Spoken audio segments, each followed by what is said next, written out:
What's up, potheads and political junkies? I'm not the old host Jeremiah Vandermeer. I'm Anil Sthankiya, editor-in-chief of Pot TV, and typically you'd be watching How's It Growing with Johnny B, but Johnny was out, still had his guests though, definitely wanted to make sure we got a chance to talk to him, so we've already got him on the line. I'm going to get straight to him. He actually stepped away for a moment, but the guest today is Ed Forchion. We were just talking about how to pronounce his name correctly, but he's got an incredible story. I'm just going to turn it straight over to Ed. Ed, what is going on in New Jersey?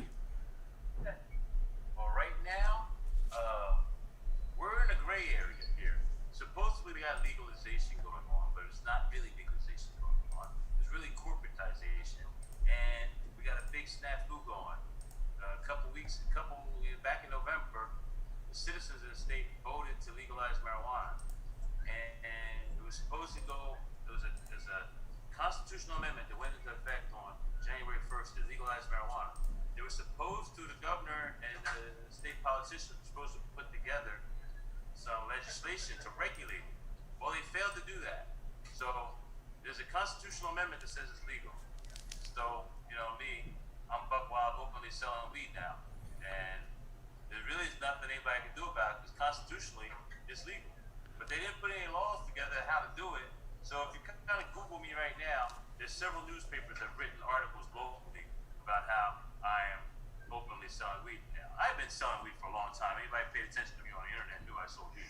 But I'm openly doing it now. Me and the mayor, like I live my shop is across the street from City Hall. Me and the mayor had a nice little conversation earlier today. Like, I'm not a villain here. I went through my little battles a couple years ago, but now I'm like the Robin Hood of reefer around here. Nobody bothers me. I haven't been arrested for weed in a long time. I sell weed every day. I'm back where I'm sitting at right now. I'm gonna turn my camera around just for a second. Yeah, please do. Right, because my studio. All right. That young lady right down there, all the way down there, that's my bud tender. So right now I can't. Right now I'm on the show with you, so I can't be selling weed like a white right now. So I got the young lady down there selling weed for me right now. All right, so just to walk everybody through the steps here. So New Jersey, they had an election, they had a referendum. What was the referendum question that they asked everybody?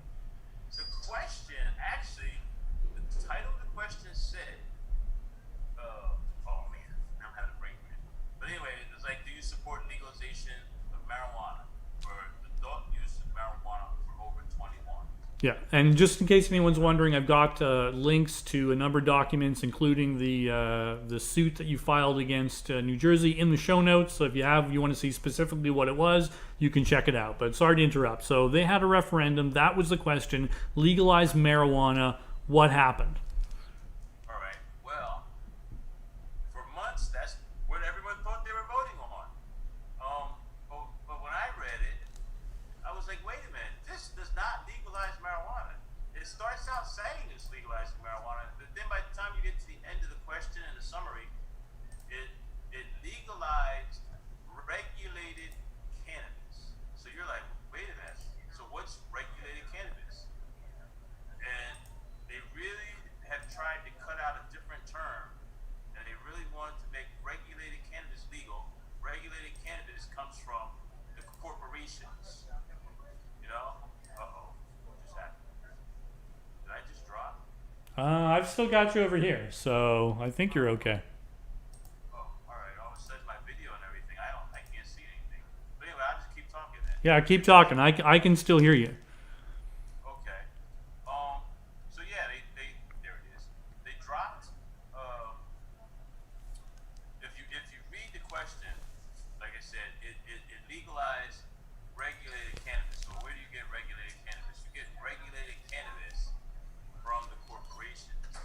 So most people, when they voted for, all right now, most people when they voted, they thought that meant all marijuana was legal for everyone. Anybody who had a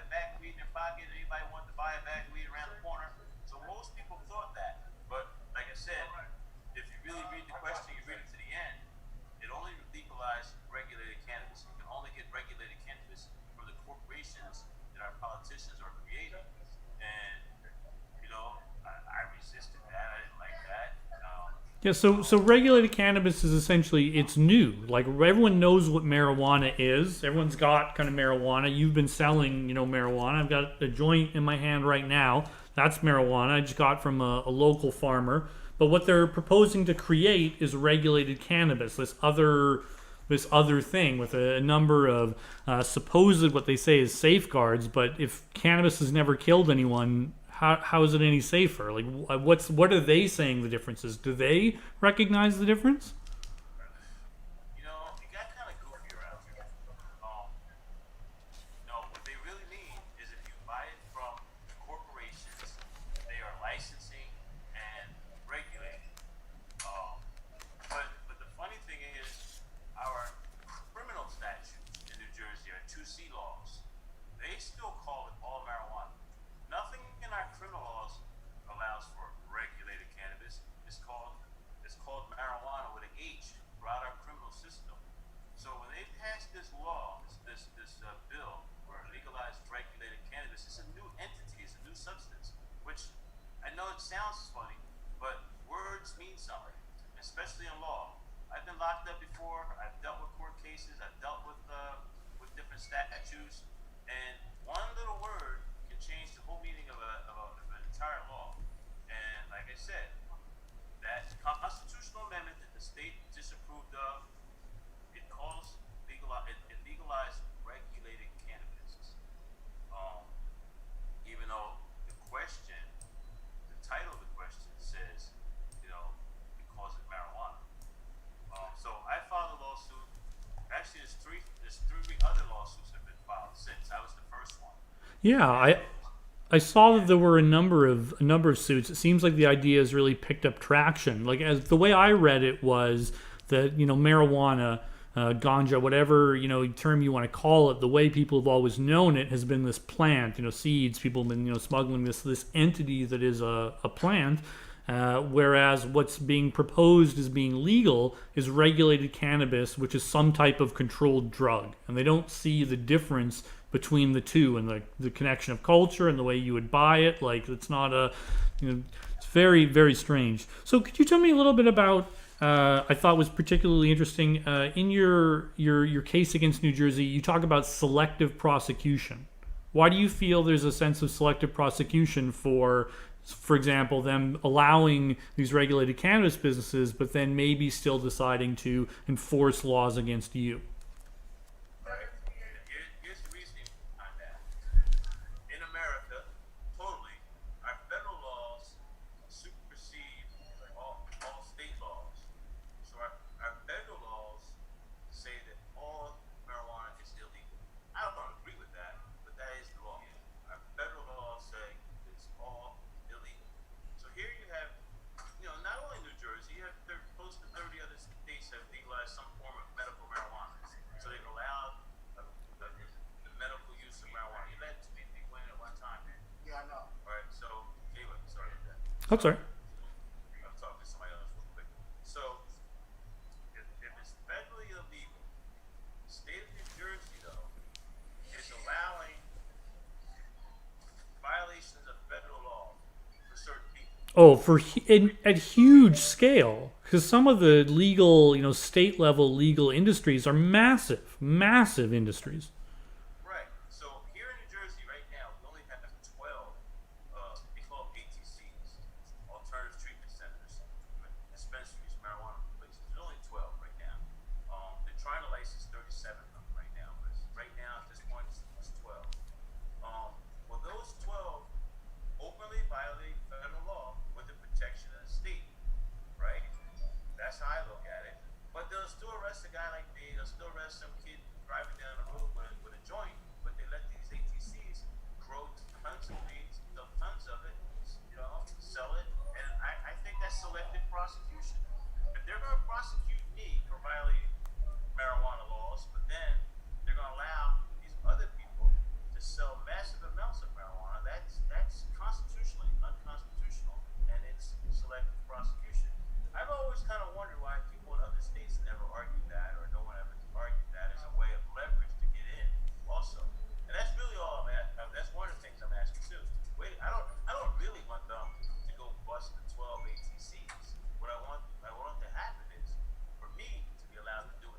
Yeah, it should be fair. Like, I don't have any issue with, say, the legal shops. If somebody wants to buy that version of marijuana as a regulated cannabis, the way that it's sold, which I don't care for, they're welcome to do that. But it shouldn't impinge on anyone else from just being able to live free with marijuana.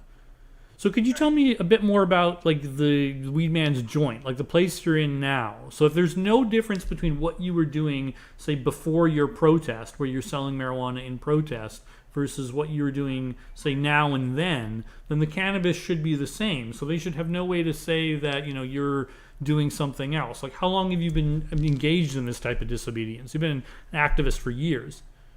I've been an activist for years, but if you remember or you follow me, back I think you interviewed me when I was in jail. In 2017, I got locked up on a fake charge, a phony charge of witness tampering. Uh, the basis of that was I put a marijuana charge and a rat had talked to the cops and for them to get the search warrant to arrest me. And as part of my case in defending myself, I did out the rat. I wanted to know all the information, why is he testifying against me. I wanted to dig up information on him to discredit him, which is perfectly legal. Any lawyer can do it. Yeah, and you are granted the right to confront your accuser. Yes. Yes, I have a right to face my accuser. I have a right to question witnesses for and against. So this guy, he ratted on me, he told on me. So I just wanted to know information. But once I outed him, they locked me up. Okay? I stayed locked up for 447 days until the jury of my peers found me not guilty. I think during that time you interviewed me. Yeah, that was the time. I remember going over that case, and there were so many. I mean, just strange. Like your lawyer switched sides after he decided that he didn't want to have anything to do with his. I guess your combined plan of outing this guy. Your bail and was set by an algorithm. When I counted the algorithm scoring, your record would not have. You should not have been kept as long as you were kept or without bail in that position based on the scorecard of New Jersey's algorithm, and yet you still were. And I have a feeling it had to do with previous drug activism. So yeah, there were. I mean, I've put a link to it in the show notes so people can follow up on it. You've definitely fought this fight. So you've been doing this a while.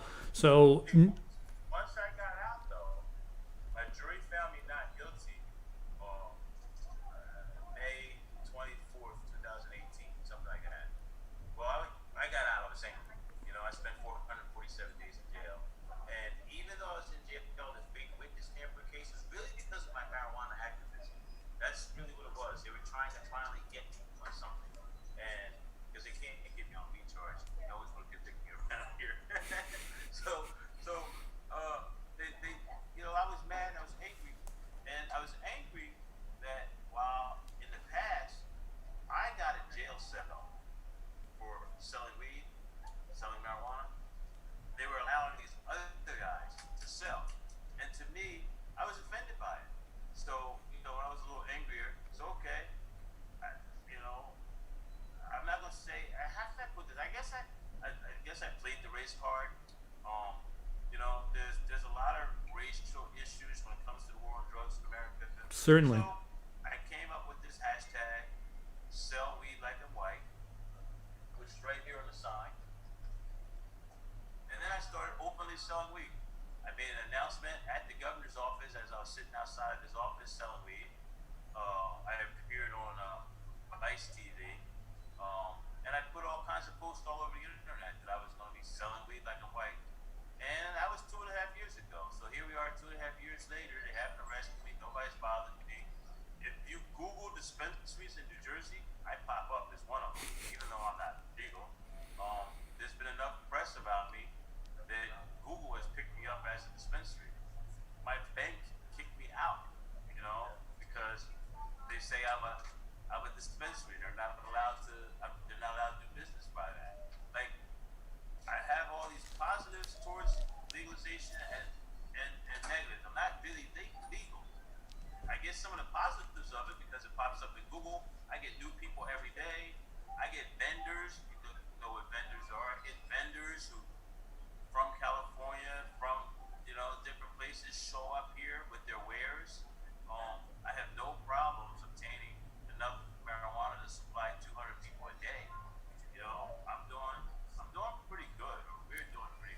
I mean, if I was in New Jersey, I would rather come to NJWeedman's joint than anywhere else. But so you're saying you're serving that many people a day. So clearly, like, there's a public need, there's a public want, and like, when you turn the camera around, like, the place was as full as could reasonably be, given all things. To be honest with you, I have a line outside right now. You just saw the 6 people in here. Outside, there's probably 15 people waiting in line. I have a whole patio, an outdoor patio out back, so there's just yeah, there's a lot of people. So it's simply not credible to say that people didn't know what they were voting for. You're obviously giving them what they voted for, and there's an obvious public need. Like, I think fair. Maybe perhaps that's a reason they don't want to try you on the issue. So I did. Sorry, go ahead. It wouldn't get 12. Like, if you look at my sign right here, NJ can't get 12. I've always been a big proponent of jury nullification also. Yeah, could you explain, in case someone doesn't know, what jury nullification is and what that refers to? Can't get 12. Yeah, a jury can do anything it wants. And at numerous times in the past, juries have, in the face of a guilty person, have utilized their conscience to say they're not guilty. There are times when we use some big examples. In the 1850s in America, they passed the Fugitive Slave Act to prosecute people who helped escape slaves. But their neighbors wouldn't prosecute them, wouldn't find them guilty because they didn't agree with the law. They thought they should help. Same thing with during alcohol prohibition here in America. The government charged people with having alcohol. Their neighbors were on the jury and wouldn't find them guilty. And that'd be utilized in jury nullification. There's bad examples too. Say all white juries would find a white guy who killed the black guy not guilty. But it's still jury nullification. It's not the version that I like, but that's jury nullification. Yeah, the power is the same. Yes. During the Vietnam War here in America, there were all kinds of draft dodgers. There were people who attacked military installations and things like that. And when they would go on trial, the public would find them not guilty. Well, right over the last 20 years, I've been openly saying, "Oh, that's a great time to let." 4:20 right now on the West Coast. Oh, my lighter won't work. Hey, yo, I'm right on TV. Oh, there we go. I was saying I'm on pot TV and my lighter won't work. There we go. We both lit up at the same time. 4:20. It's 7:20 here, but hey, it's always 4:20. It's 4:20 out there where you guys are. All right. Well, right now, and for the last 20 years, I've been openly saying that here in America, most people believe that marijuana should be legal, and the majority of my peers, I don't think I would be found guilty if I had 12 people to judge me. And over the last 10 years, really 15 years, I've had 5 trials. I would tell you now, I was guilty every single time, but I got found not guilty all 5 times. And it's because I openly advocate jury nullification. Actually, I got 2 hung juries in the middle of that. It's not really 5-0. I got 2 hung juries, but when they retried me, then I got found not guilty. So not only have I been talking about jury nullification, I've been exercising it. And I use it offensively. A lot of people, when they talk about jury nullification, they think of it as a defensive. I've been using it offensively, like me right now, saying I'm selling weed like a white. I'm openly selling weed, and I'm saying NJ can't get 12. That hashtag, you look up that hashtag NJ can't get 12. That's all I'm really talking about, jury nullification, and how I'm selling marijuana. And I don't think if I'm charged with it, if I'm prosecuted, I would be found guilty. Okay, so that's where I'm at right now. Like, who in the state of New Jersey doesn't know I sell marijuana? You'd have to be hiding to not know. And if you were high, you would know, because that's where you'd want to be. I get a steady stream of people every day buying weed. Like I said, I got about 20 people right now in line. They know I close at 8 o'clock. It's 7:20 right now. People are going to start flying in. I can see my cameras too, by the way. I can can see my cameras right there. That's why I can tell how many people are here. and right at 8 o'clock, cars start pulling up because they know I close at 8 o'clock. So I get those last sales right at 8 o'clock. Just like the liquor stores. And around here, liquor stores close at 10 o'clock. At 9:15, at 9:45, 9:50, the people come running in to get that last. They do it here too. Yeah. So could you tell me a little bit, in case anyone doesn't know, what roles of public service have you fulfilled or applied for? Well, every year for the last 20 years, besides those couple years I was in jail, I have run for office. And I never run for office with the real idea that I'm going to be. My idea is to get on a ballot, basically to give the finger to the system. I run under the legalized marijuana party. There's certain rules and election rules that have to be complied with. I have to get certain air time. So I get to air my opinions about marijuana every year. And over the years, like I said, people know me. When I do those commercials, a couple 100,000 people see me. They have to give me commercial time. They have to do certain things because of the election laws.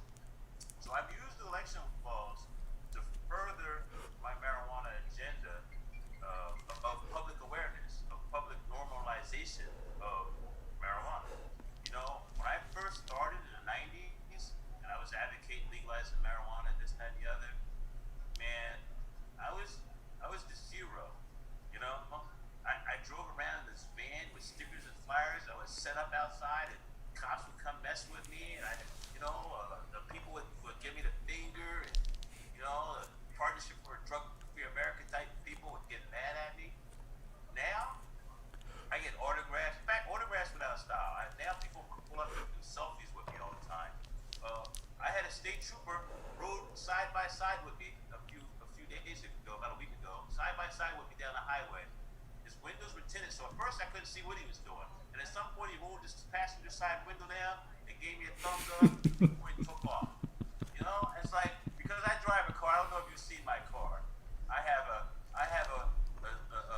police car that's dressed up to look like the New Jersey State Trooper, except for it doesn't say New Jersey State Trooper. It says New Jersey Weedman on the side. It looks just like a state trooper from a distance. And people thought the state troopers were going to harass me, but no, I got good treatment from everybody. A lot of people think I would get harassed by the police, but things have changed so much that no, they give me the thumbs up. Even today, we're preparing in this city. I'm in Trent, New Jersey. It's the capital of New Jersey. So they're preparing for this whole invasion of Trumpsters, right?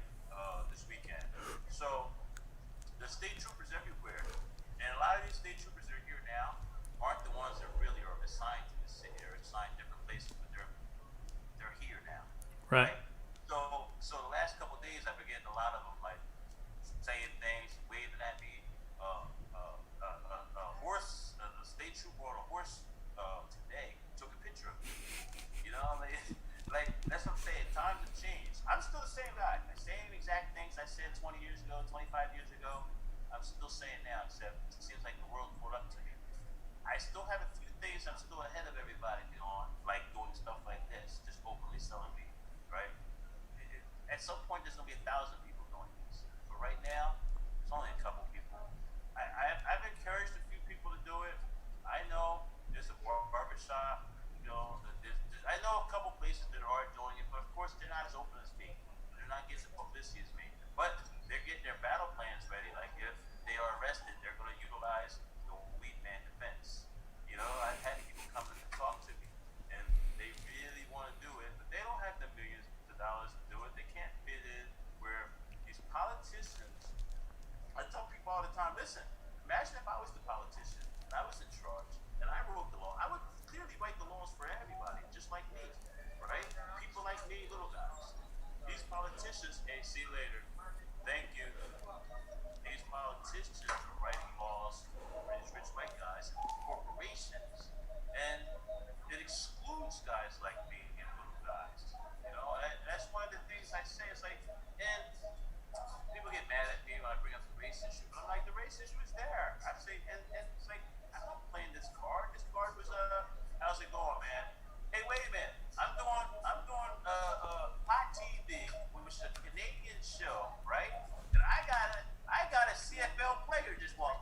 Oh, Yes, and this is by accident, man. Wait, I don't know. You want to come on for a second? Hold on, hold on. Look who I got here. Okay, now wait a minute. Say who you are, 'cause this is Canadian TV, right? Justin Renfro plays for. Edmonton. I was signed with Edmonton on the Vancouver Calgary defense. Yeah, but he lives in this area, so yeah, you know. I live here. But anyway, he just happened to pop in, but I just thought it was ironic. yeah. Thank you, thank you. I mean, proof positive. Yes, yes. And so, in addition to running, and in addition to running for office, you've also served in the military. Is that correct? Oh yeah. Listen, I was kind of a nerd. When I first got out of high school, I joined the National Guard, New Jersey National Guard, and I went to college for 2 years. So I did the weekend things and all that stuff. While I was in college, I decided that I didn't want to go to college anymore. I joined the Marines. I quit college and joined the Marines. That didn't last too long. I had a medical discharge 6 months into it, about 7 months into it. It took me a couple months to get myself together again, and once I got myself together again, then I joined the Army. So I served in 3 branches of the Army, the 3 branches of the military actually, and I did almost 4 years in the U.S. Army, and then of course I also did like close to that amount of time in the U.S. prison system. You know, like yeah, I did like 4 years in the military and 4 years in the prison system, which is kind of crazy. I wish I could get those 1,200 days back though from the prison, but I can't. There's no way. Yeah. And that's what makes me mad about all this. That now people went to prison for selling marijuana. People went to prison for possessing marijuana. Now they're making it legal, and the people who are allowed to do it now are not restricted by felony charges and their past. And that's what happens like now with me, guys like me. I'm perfectly capable of operating as a business, which I'm doing openly right now. I've done it before. I'm perfectly capable of operating a marijuana business. Except the politicians write the law to exclude guys like me. Politicians, you know, they write the laws even to put things like felons, me, people who had marijuana charges in the past can't get into this new legal industry, which is offensive to me, and which I openly engage in civil disobedience. That's my driving force on my civil disobedience now. The fact that because I'm a felon, because I sold weed before it became legal in New Jersey, and now I can't sell weed in this new legal era. And it also offends me that certain states will say California. They're way ahead of the game. They were way ahead of the game. In the 90s and the early 2000s, they were creating millionaires. They were gold rushes, the weed rushes of people. Hey, what's going on? What's going on? But they were, you know, and now those guys from those states are coming here and setting up shop or trying to set up shop. And I feel like our state restricted its own citizens for a decade or more on this marijuana industry, and now they're welcoming these people from other states to come here and set up, and that's why I openly call them cannabackers. You know, I call these corporations that come here cannabackers, people that show up here as cannabackers.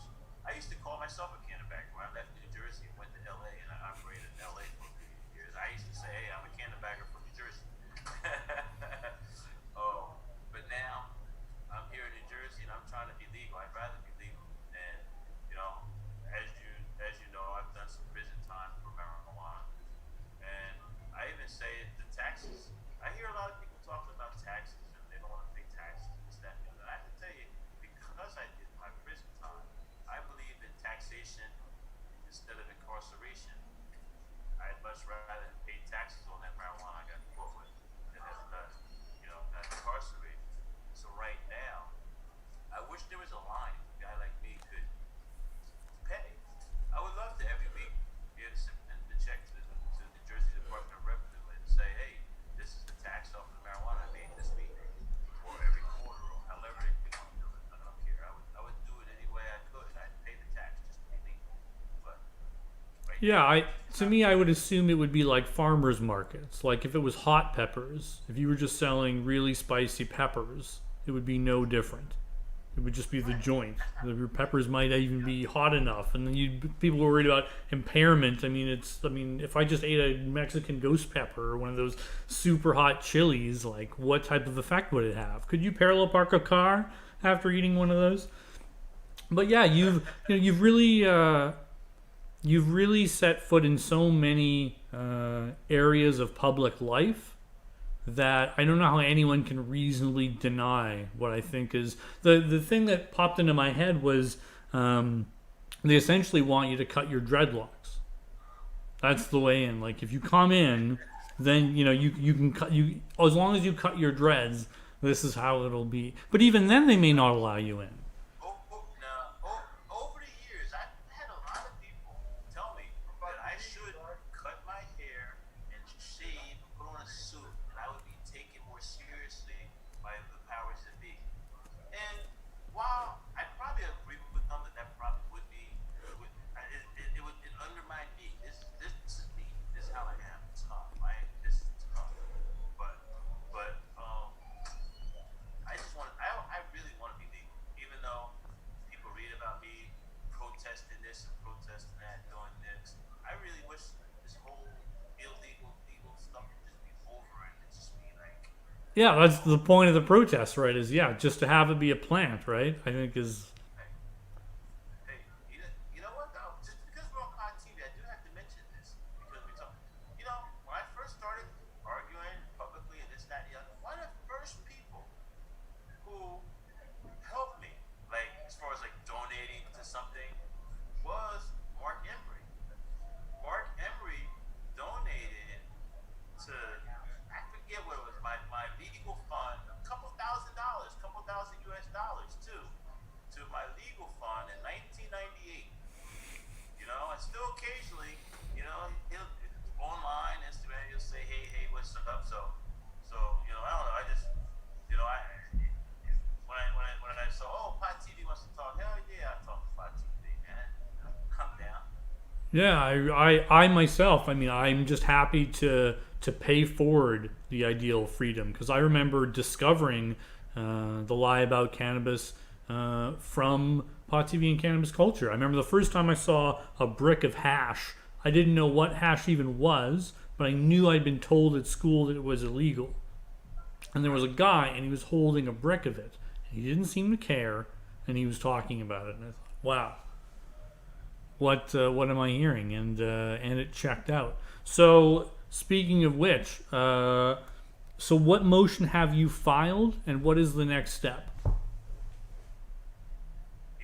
Just before I came on the air with you, I happened to check my email, and I got an email from the New Jersey Attorney General's office.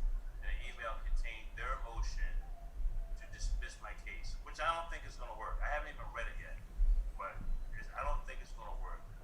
I have until February 2nd to file my reply. So that's where we are. I have 3 or 4 lawyers. It's amazing now.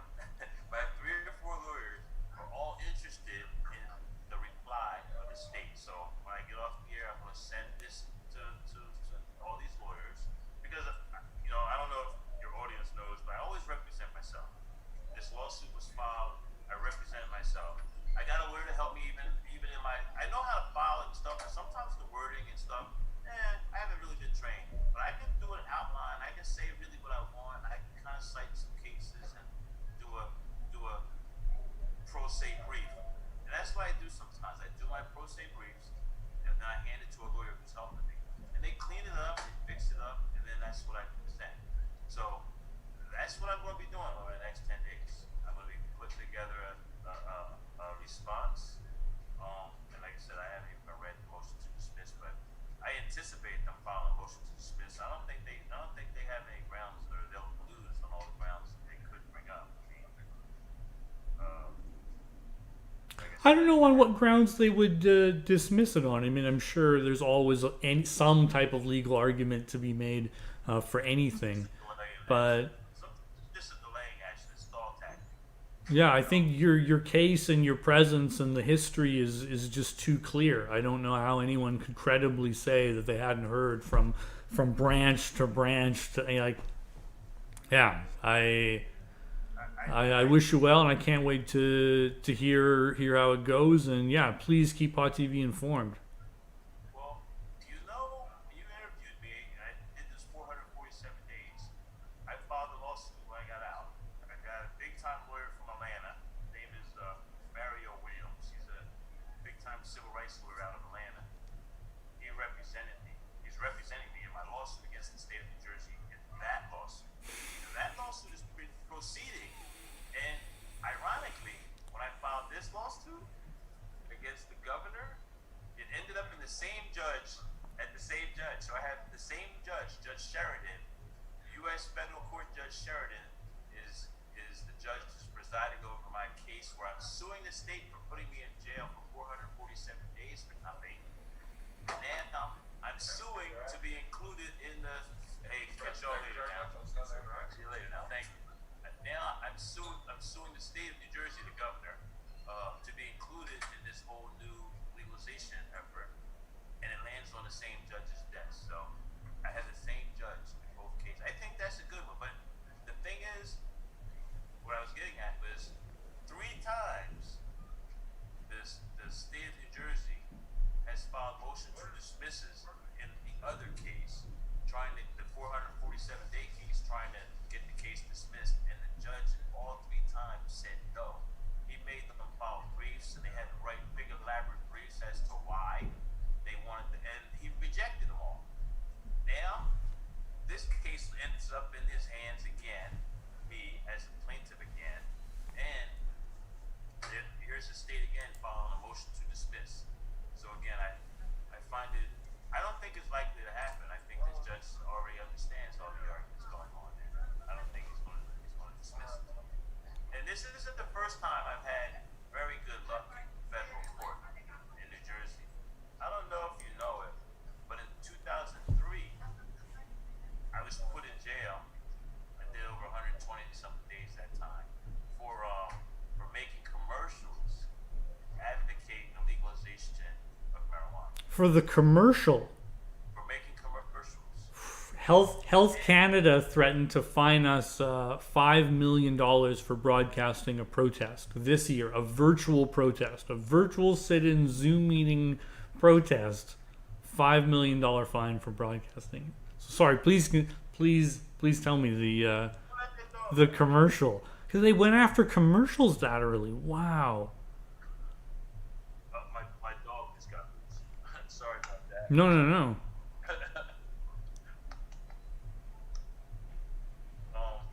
That's an okay interruption indeed. Commercials. Here, I'm getting ready to give you a link. Oh yeah, please do, and I'll include it in the show notes. Yeah, I think if you click on that link right there, you can actually see the commercials from 2003, 2002.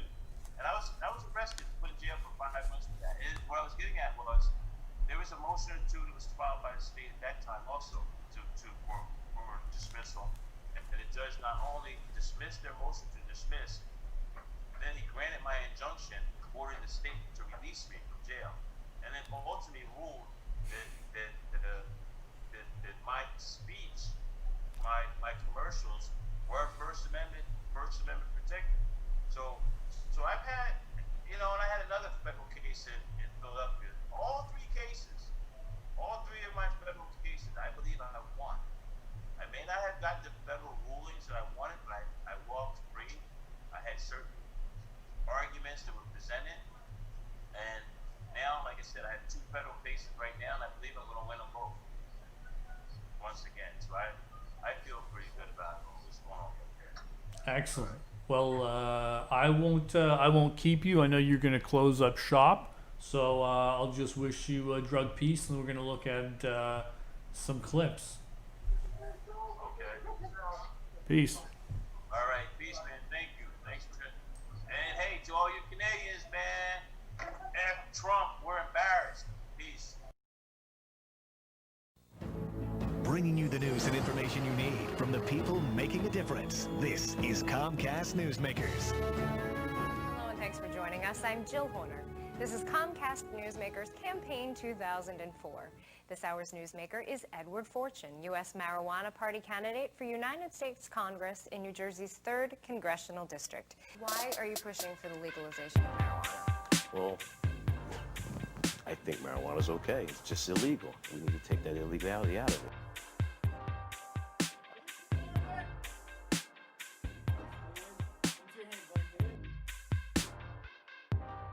Marijuana Party of New Jersey. I'm reaching out to the potheads. I'm reaching out to the brothers, the sisters, the cousins of potheads. I'm reaching out to people who think that marijuana should be legal, that drug laws are wrong, and believe in free speech. I'm reaching out to them and just asking them to vote for me and support my protest of government policies. All right, thanks so much, Ed. Thank you. Good luck to you. Good luck for you. Thanks for watching. We've been talking with Edward Forchion, U.S. Marijuana Party candidate. She stood here with it this far away from my face. The end of the gun was right here, and I was like this. This lady comes around the corner with an AR-15 pointed at me.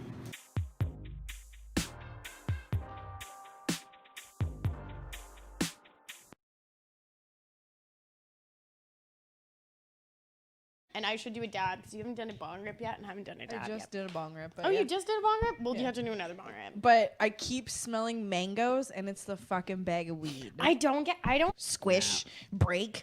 Please. Oh, avalanche. When I watch people, they're like, "Oh yeah, it smells like." I'm like, "Dude, you didn't even squeeze it." I'm like, "How do you know what it smells like?" Fuck. Sorry. Or when you see people go and take photos of the trichomes and it's the outside, it's like, "Oh, all the broken trichomes." Why don't you break open the nugs so you can get photos of nice trichomes? 100%. Yeah, I always check on the bud cam, do the outside, and then bust one open and look on the inside. Bro. Alright, so 80 milligrams is $15. 160 milligram, which is that one's 160 to 20 each. 25. Oh. Yes. See? There you go. Frosty.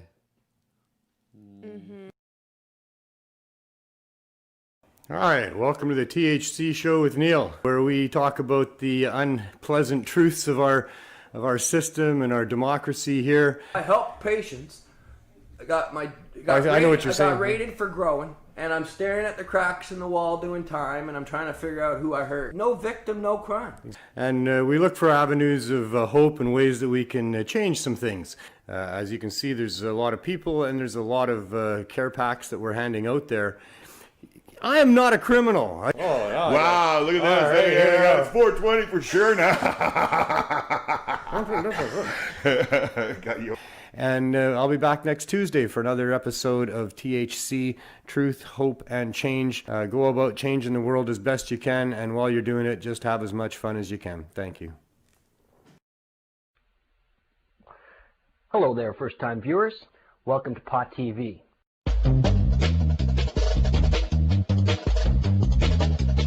Welcome to Pot TV.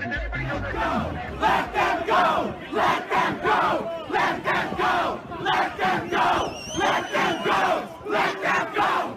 It is only now, once we've reached this point of critical mass, that I could really tell you the story, because that's the interactive nature of the internet. Pot TV is an internet video-based site. We've had over 6 million shows watched. We get about 10,000 shows watched a day. Shows on growing marijuana, medical marijuana, politics of marijuana. And at that time, most magazines or books revolving around marijuana were prohibited literature. From cookbooks to grow books, books about the cannabis culture, mushroom books, even psychedelic books. The mass injustice being done where millions of people in this country are being scapegoated, having their rights and their property and their leisure time and their privacy and their freedom of movement all stripped away from them. And they pulled me off from behind, and pushed me down and put me in handcuffs, and they locked me in the patio. This is what it's all about. A little green plant. You, the taxpayers, are being asked to subsidize a war on a little green plant. I know it's scary and difficult and frustrating, and politicians are a fraud. Try and change that and be a voice of truth. For many, many years, decades. In 2001, Canada legalized marijuana for medical purposes. Pot TV news flash breaking story, July 9th, 2003. I became leader about 9 months ago. You have how many locations, and how long have you been serving the people of the community for? Well, I started in 2004. Because as long as you're not hurting anyone else, as long as you're not causing any harm, then why should you be dealing with police or prisons or agents of the government? A former DEA agent and author of Powder Burns, Cocaine Contras and the Drug War. In the media often, and the media reports uncritically all too often. I saw this video and I was like, whoa, man, seems like there's something to this. Join me weekdays on Pot TV. We're going to be doing a new show here on Pot TV. On Pot TV and Pot Hour combines poetry, music, art, video clips, and photographs with a variety of interesting guests who are involved in the medical cannabis movement. It comes on air at 4:20. Cannabis indica, or Indian hemp. It was tasted by the priests on sacrificial occasions.